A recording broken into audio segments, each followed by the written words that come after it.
Saudara Partai Solidaritas Indonesia (PSI) menilai Presiden Joko Widodo semestinya jadi sosok yang berada di atas semua partai politik, termasuk sebagai ketua koalisi partai-partai. Pernyataan ini disampaikan di tengah ramai isu Joko Widodo yang akan merapat ke Partai Golkar.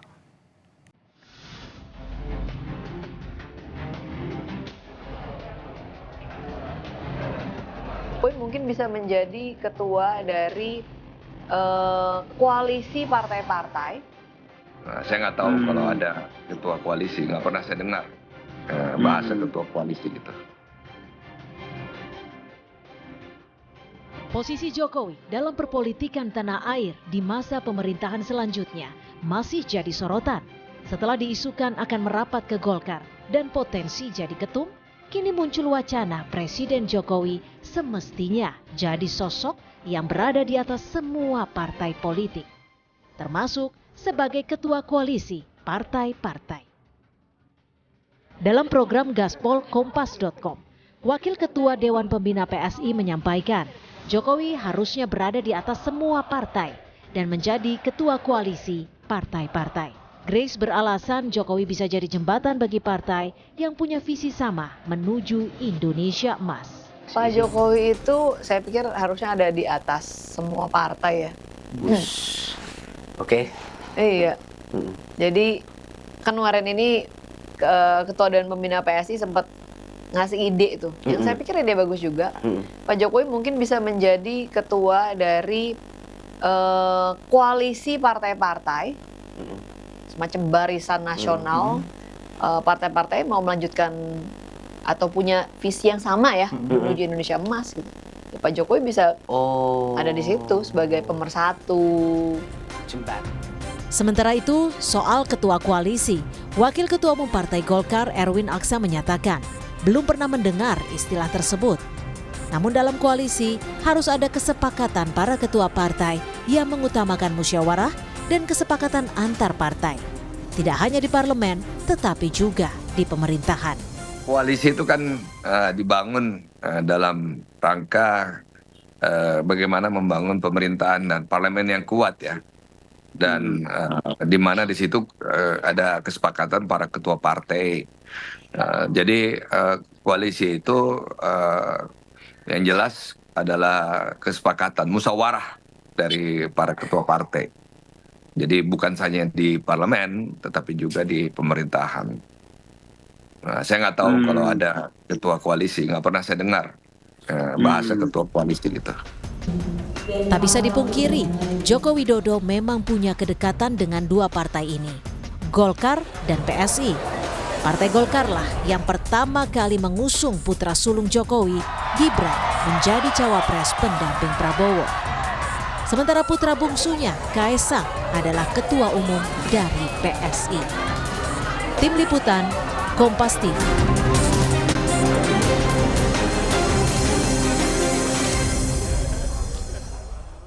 Saudara, setelah diisukan akan merapat ke Golkar dan berpotensi untuk menjadi ketum, kini muncul wacana Presiden Joko Widodo semestinya jadi sosok yang berada di atas semua partai politik, termasuk sebagai ketua koalisi partai-partai.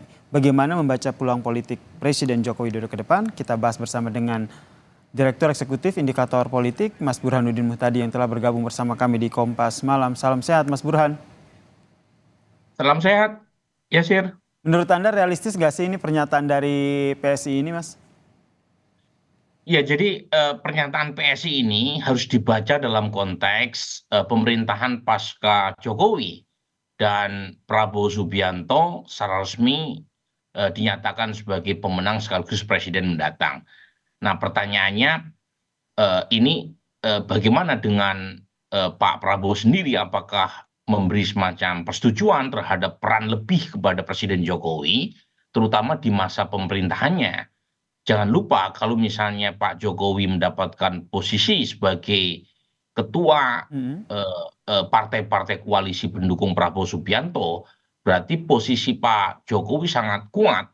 Dan itu akan menimbulkan isu terkait dengan relasi antara presiden yang akan datang, yaitu Pak Prabowo dengan Presiden Jokowi sendiri. Jadi apakah Pak Prabowo ikhlas atau tidak itu menentukan jadi tidaknya posisi Pak Jokowi sebagai ketua perkumpulan koalisi pendukung Prabowo. Dan yang kedua, tergantung oleh partai-partai pendukung Pak Prabowo. Jangan lupa ketika Pak Jokowi sudah selesai masa jabatannya sebagai presiden, power sudah tidak ada di tangan beliau. Nah, power ada di tangan Pak Prabowo dan ketua partai koalisi. Nah, kalau misalnya Pak Jokowi tidak punya partai politik yang ada di tangan beliau dan hanya diusulkan oleh PSI, saya ragu apakah partai-partai lain yang lolos PT dan memiliki kursi besar di parlemen itu ikhlas untuk diperintah oleh Presiden Jokowi yang sudah tidak punya power secara formal. Oke. Jadi itu kira-kira ada dua Berarti ini tantangan. menarik ya, dibacanya berarti di satu sisi Joko Widodo juga harus was-was ya, karena setelah lengser tidak punya power politik lagi. Di sisi lain Prabowo juga merasa bahwa kalau seandainya Joko Widodo ini diusulkan oleh PSI, berarti akan ada dua matahari begitu dalam tanda kutip. Seperti itu gambarannya ke depannya. Ya persis, jadi itu yang sekarang ramai dibicarakan oleh banyak elit, ya, elit politik terutama, yaitu relasi antara Presiden Jokowi dengan Presiden Jokowi pasca 20 Oktober 2024 setelah Presiden Jokowi menyelesaikan masa tugasnya. Karena power tidak lagi berada di tangan beliau. Nah pertanyaannya, bagaimana dengan Presiden Prabowo sendiri kalau misalnya beliau sudah dilantik? Nah ini kan pertanyaan besar nih, termasuk misalnya partai-partai pendukungnya. Kecuali Presiden Jokowi menjadi ketua umum Partai Golkar.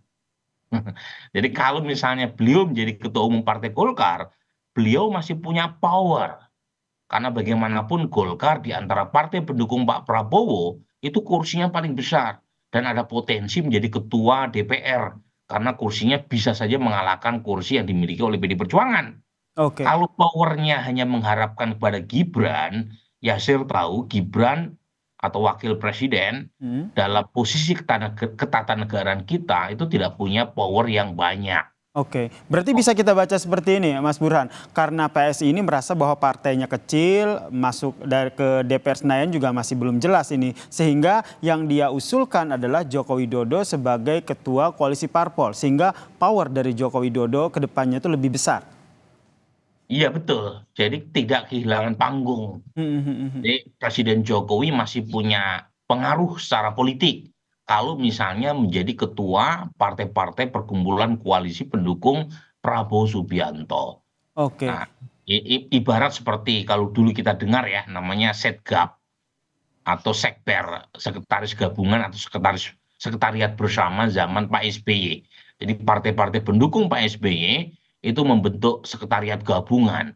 Tetapi yang menjadi ketua harian saat itu adalah Abu Rizal Bakri. Wajar karena Abu Rizal Bakri adalah ketua umum Partai Golkar.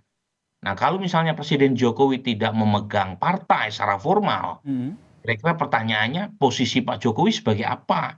Kalau ditunjuk sebagai ketua perkumpulan koalisi partai pendukung Pak Prabowo. Dan bagaimana hubungannya dengan Presiden Prabowo kalau Prabowo sudah resmi dilantik sebagai orang nomor 1 di Republik ini. Menurut Anda ke depannya ini partai-partai akan setuju nggak sama apa yang diusulkan oleh PSI ini? Partai koalisi terutama.